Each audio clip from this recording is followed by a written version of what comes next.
Welcome to Lunch with the Coach. I'm Bobby Burton, joined by coaches Bob Shipley and Bryan Erwin, successful high school football coaches in the state of Texas, now retired and living the good life, or at least off the grid as coaches. So they get to say what they want here on Lunch with the Coach. I'll start with you, Bryan. You can't be happy with the offensive performance on Saturday. No. It starts. Number one thing I've got written down, number one thing I've thought about yesterday, then you look at the stats, the box score, the this, the that. We had 15 yards rushing from our running back position. Take Arch out of it, scrambles, sacks, off-schedule plays, quarterback runs, yada, yada, yada. The quarterback's part of the run game, and the quarterback complements the run game, but the running backs complement the pass game and pass protection and what we're able to do. So you've got to be able to run the football in this league, in any league, from junior high all the way up. You've got to be able to run the football. And we rushed for 15 yards, 11 carries for 15 yards. This is big boy football. There's no excuse for it. It's not a recipe for success. It's not a recipe for Arch's success in the passing game and for protection because, again, the running game complements the passing game and the play action game. So, yeah, I'm sick to my stomach. 15 yards rushing, there's no way. What did you see, Bryan? Is there anything in particular you saw that bothered you or that you could point out to folks? I don't like our running game action and our offensive line play. It just doesn't seem to sync up. And I don't know if it's, from under center to gun. Some people have that problem from going from under center to gun and that, how their backs hit it, how their offensive linemen are taking their steps. I'm just not seeing the timing there. And I'm also not seeing – I don't know who we are. I just don't know who we are from a running game concept standpoint. I was thinking about it. I might have missed it, but I didn't see much counter. No. And I'm not sure. I couldn't even go back and watch the game. I'll be honest. I haven't watched the game the second time. I'm not going to. I don't need to. But as I was thinking about the game, I'm like, did we even run a counter in the game, or was it all just inside zone and wide zone? So it just felt like it was muddled up in there. This type of team, you have a hard time running inside zone against. Period. Big, huge bodies, dominant bodies on the inside. It was just muddled up. I didn't think we had a good game plan from that standpoint. Try to get to the perimeter with some things. Try to run some counter action and gap scheme actions. I'm just not sure who we are. We're unsure who we are.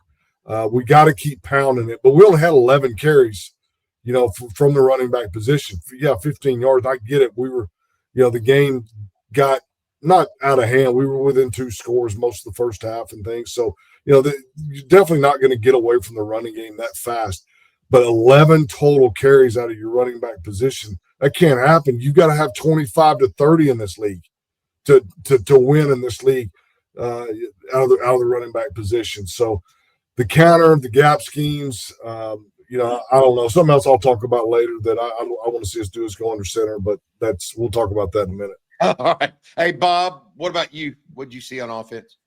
Well, I agree with Bryan. I don't know who we are either. And, I don't know how much being under center helps us. Because if you look at it from tendencies, now there's a distinct tendency when he's under center, this is what they do. And so they can get a better beat on you. Is there anything we're doing under center that we can't do in the shotgun? It's just like Coach Erwin was talking about. The timing is it's off. I mean, it's a big difference coming back, approaching a back, or dropping back, or whatever from under center than when you're 5 yards deep. If you just go back, if you don't have anything to do, I'm just telling everybody, just go and watch every lineman every play. There's nothing in sync there at all. I mean, it's just ugly. It was just ugly. It just totally 100% to me out of sync. Everything was. We're taking too long. I don't know. We're calling we're running too deep of routes or whatever. It's taking our receivers too long to get open because of the schemes that we have. What I always did when I was a coach, if I didn't have a very good offensive line, I got in a shotgun and I either ran it or I got the ball out of the quarterback's hands quickly. We don't have time to be letting these guys run all these routes all the way across the field. I mean, we don't have enough time because the offensive line, they are who they are, you know, and if there's any better ones, I think we would have seen them by now. So we've got to figure out what we can do with what the hand that we've been dealt. You know, it's not the hand we dealt ourselves, actually, is what we did. Yeah. I would like to see us shorten the passing game a little bit, get it out of the quarterback's hands, you know. Anyway, it's yeah. I mean, look, I think one of the things I would say is Texas thought they had a defense that they could rely on and still take those deep shots, but that failed them on Saturday as well. And we'll get into that in a second.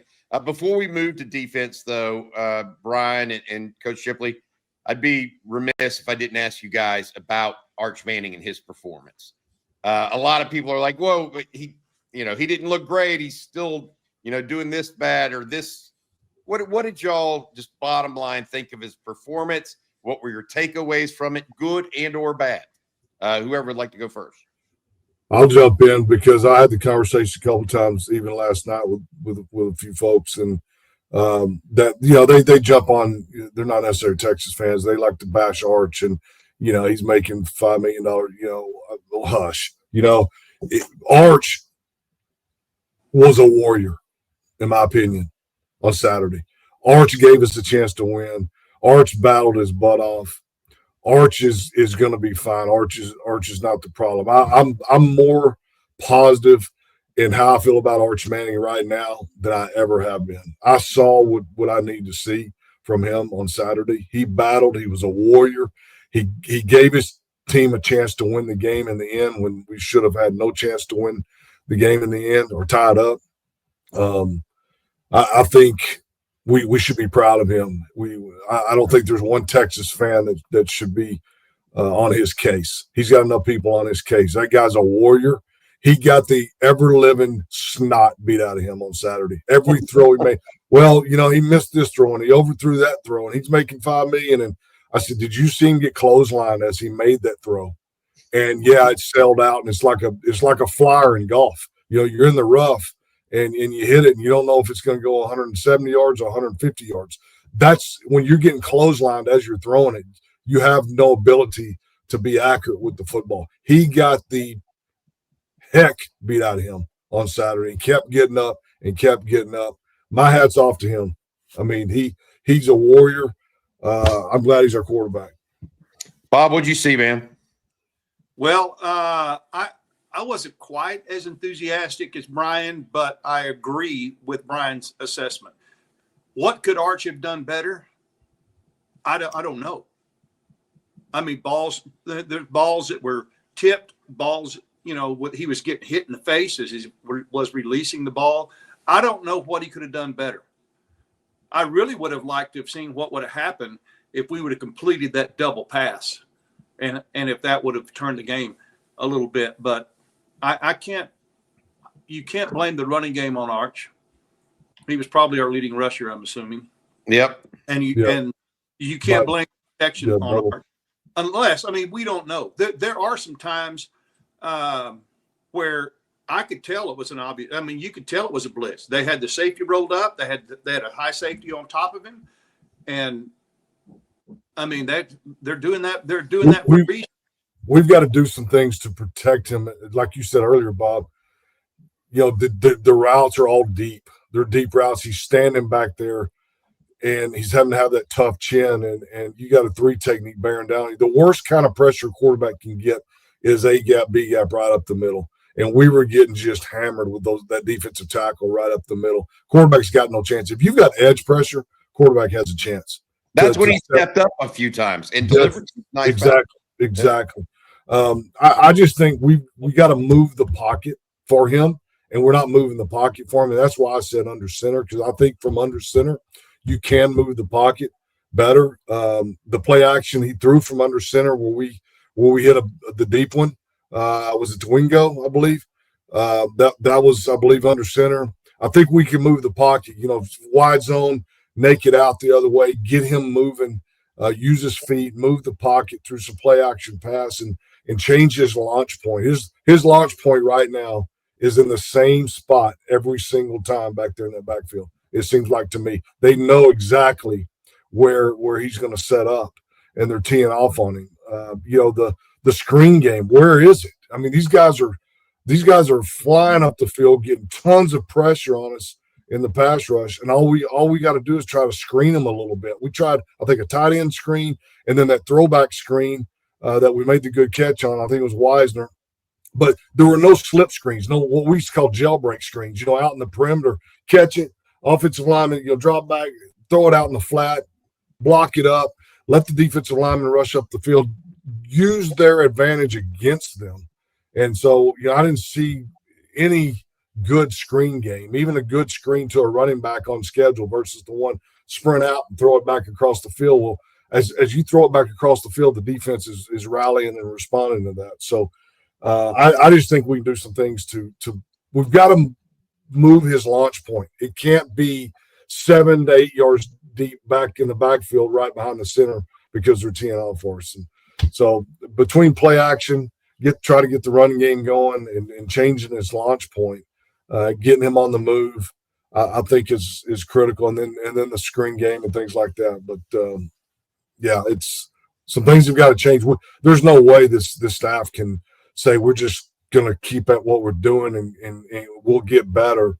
We've got to change something that we're doing, whether it's under center, whether it's, hey, add a fullback in there, two backs, something to create some run game, something to create some play action game, and something to be able to move Arch in the pocket.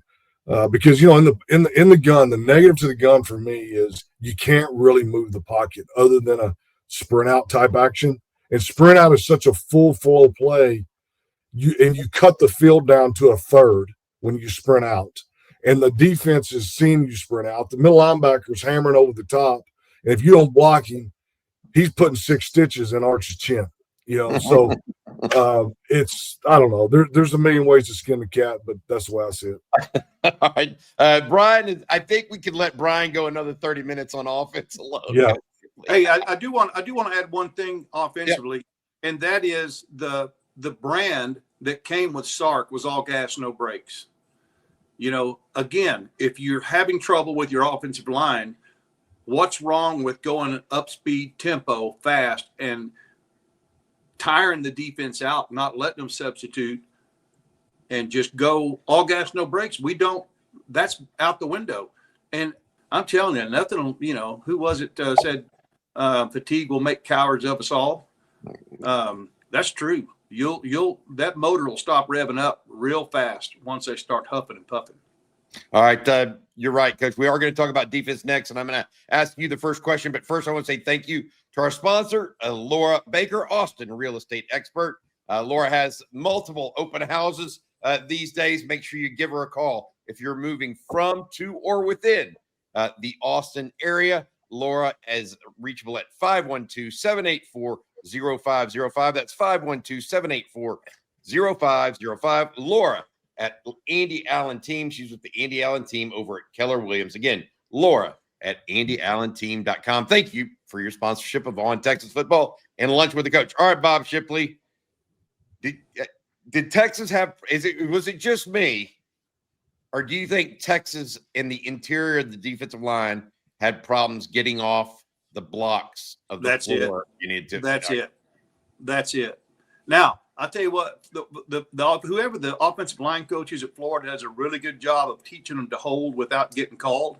Because, the penalty that we had on our safety for face masks should have been holding. He was trying to get away. Guy had him horse collared right here, pulling him down. But we're not getting off of blocks. We looked like we were just going through the motions. It was so glaringly obvious. It's just like we were stuck like magnets. We could not get off blocks. Yeah, I thought the same. And one of the things I will say, when the running back is able to dance in the hole and nobody lays a hand on him, you're not getting off blocks. Mm-hmm. That's just a telltale sign. What did you think overall of the defense, Bryan, as well, buddy? Yeah, I see the same thing. That back, he was really, a great back. Yeah. And he would sit there and just kind of stutter step behind there, and then there's nothing there, and he would just fall for 4. When there's nothing there, he was getting 4 yards, 5 yards. Second 6, second 5, and it looked like we'd stoned them, and we were canceling out gaps. So that's definitely a case where your interior defensive linemen are not getting off blocks, not separating, and not maintaining gap control. And I thought, the very first play of the game, we caused the fumble. We almost get that fumble recovery. And I really thought after the first drive, our guys were going to settle in. I really felt that way. I felt like they were going to settle into the speed of the game, stop the run. And we did. I felt like as the game went on, I felt like we played better defense. Our defense gave us a chance to win, in the third and a half, in the third and a half to fourth quarter, the last, 15, 20 minutes of that game, our defense gave us a chance. We got a couple 3 and outs, and that's not easy to do. So our defense didn't play great. We know that. Didn't play good, I wouldn't even say, but they did give us a chance in the end and settled in a little bit. Getting hit by the big passes hurt. That freshman receiver was a beast, and he made a couple plays, on the RPO, and then the one down the sideline that, you're gonna give up a couple of those. Stopping the run, it comes down to that. I mean, we had 15 yards rushing by our running backs, and they had basically 150 because I don't even know if Lagway ran the ball. He didn't have to. Yeah. He was one-legged the whole game. He was hobbled up after about the second and third series. So, they have 150-something yards rushing to our 50 total, and 150 to our 15 when it comes to the running backs.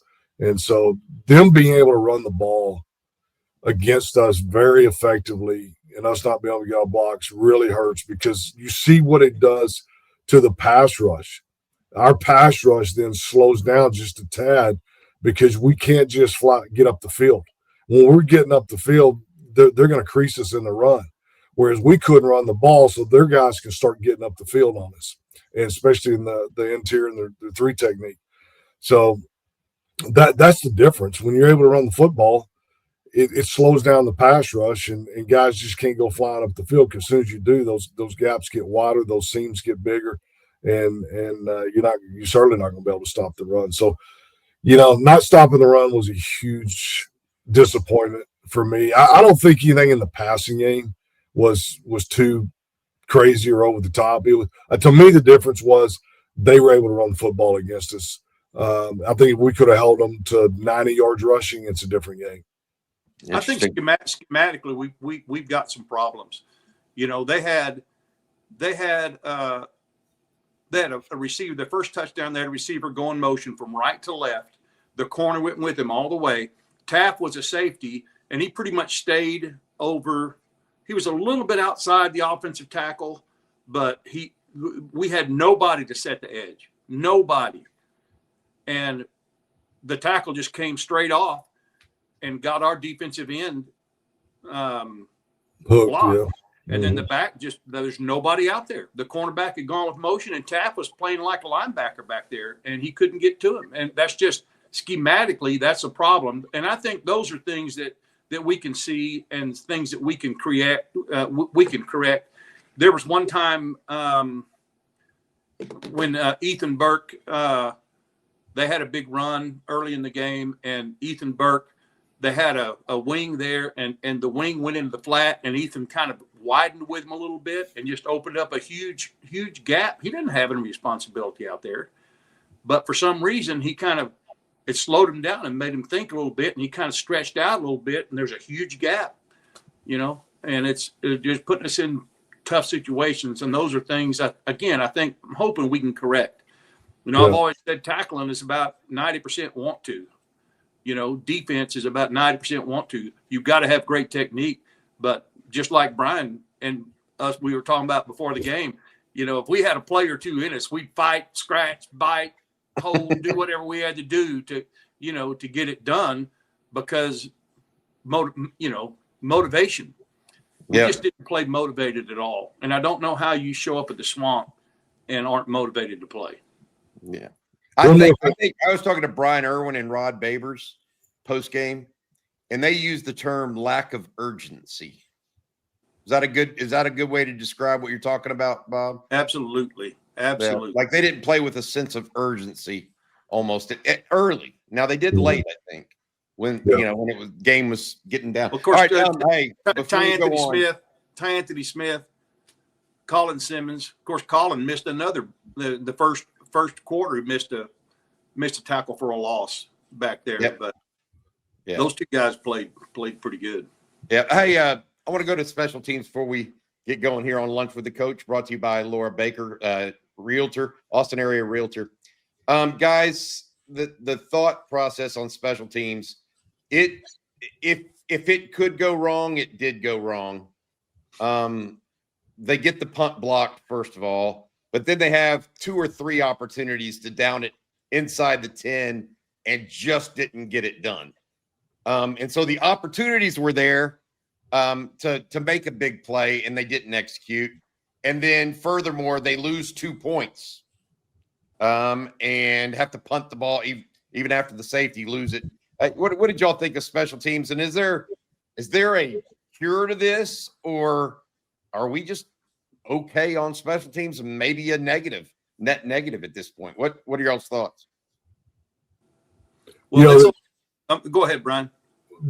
From a punting standpoint, the game has changed so much, punting wise and punt protection and coverage. They seem like they changed the formation every single time. They changed their approach. And that's not the way we did it. We might have 1 or 2 ways to punt. Now they got it's like an offensive playbook over there. I don't understand how you get the reps, how you can see every pressure when you're doing it this way one time and another way the other time. And then, we completely let a guy come unblocked, basically in the B gap. It's simple.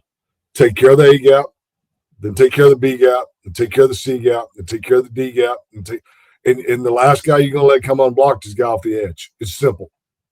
And so I don't know if us trying to be, more complicated with our punt protection schemes like everybody else. We're doing a lot of stuff, and I don't know, I'm not in the meetings. I don't know everything that we're trying to do. But I read a long time ago when I was 26 years old, I got my first head coaching job. One of the first books I read was by Frank Beamer, because he was the greatest special teams coach in college football. And I read his book from front to cover.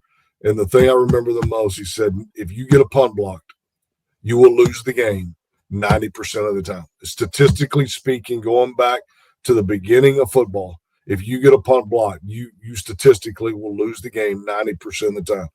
I'm telling you, we lost. I told my wife, we lost. I'm watching the game because statistically speaking, you're going to lose the game if you get a punt block. So that can happen. And like you said, Bobby, the opportunity to down the ball, we had 3 opportunities to down the ball inside the 3-yard line, not the 10, like on the 3, the 2, the 1, and totally botched it. And if we get one of those, that game might be different.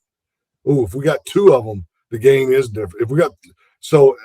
Just asking for one of those to come to fruition. So we talked about it Friday in Coffee with Football. I'm like, that's my favorite thing in football is to down the ball on the 2-yard line, the 3-yard line. Let your defense go out and make a play. And so, but other than that, which that's not on the special teams coordinator, that's just punter just that much too hard, or the cover guys just not getting it, covered and kick back out of there. That's not a scheme thing. We're in position to make the play, and that's the coach's job, is to put your players in a position to make the play. Just like Bob said, the double pass with Wingo to injuries. That was a heck of a call. That's not Sark's fault. The double move, by Mosley that Arch missed when he got clotheslined. That's not Sark's fault. That's a heck of a call. It's a heck of a scheme. So it's not all on Sark either. And so it's not all on the coaches. The players have got to make the plays. Now the punt block, if that was a scheme problem, you got to think that it probably was a scheme problem. So that's the personal protector back there, he had two guys coming at him, and he committed the cardinal sin of if there's two guys coming, you always take the inside guy. For some crazy reason, he took the outside. Cancel it out from inside out, right, Bob? Right. That's exactly right. I mean, you start teaching that in junior high, inside out. And we just let a guy, not like I said, I mean, Bryan and I coached a lot of years, and it wasn't, we coached guys to do things the right way, and they didn't always do them the right way. So I don't know if that's coaching or that kid just had blew a fuse or whatever in that moment. But any high school coach can tell you that. I was surprised that he just didn't let him come into him almost, because if you have two guys coming at you and they're both in that gap and you choose one, all of a sudden you've basically given the other one a free reign. So a lot of times you just. But if he would have taken the most inside guy, the most outside guy was away from the punter's foot. I don't think that guy would have ever got there because he was coming from the punter's left. There's an inside guy and another guy. If he takes the inside guy, the next guy that comes unblocked is away from the punter's foot, and I don't think he gets there, and I don't think he gets it blocked. Gotcha. All right. I think that Saturday was a lost opportunity for Texas. I think that we have witnessed, and I think y'all would agree, an issue on the offensive line, primarily on offense. I thought we saw, I think one of you two used the term grit with Arch, and I think we saw a little bit of that from him. And on defense, we saw a defensive line that couldn't get off blocks. And ultimately, that resulted in a 29-21 loss. If Texas comes out in the Red River game without urgency, we got real problems. Because if you can't play that game with a sense of urgency from the very first snap, you got some bigger issues brewing. So we'll talk about it the rest of the week. Bob, you'll be back later tonight with Rod Babers, as well as CJ Vogel on the live stream. You'll be back on Tuesday morning as well with us. Bryan, you'll be back here on Friday on the Coffee and Football. Thanks again to Laura Baker, Austin area realtor. If you're moving to, from, or within Austin and want to take a look at various houses, she has a number of open houses almost every weekend. That is 512-784-0505, 512-784-0505, or reach her at laura@andyallenteen.com. All right. Thank you, Coach Shipley. Thank you, Coach Erwin. On to the next one. Hopefully the Longhorns will look a little bit better playing the Sooners this weekend. Texas 3-2 now. Thank y'all so much. And also thank you to our producer, Matt Hutchison. Welcome.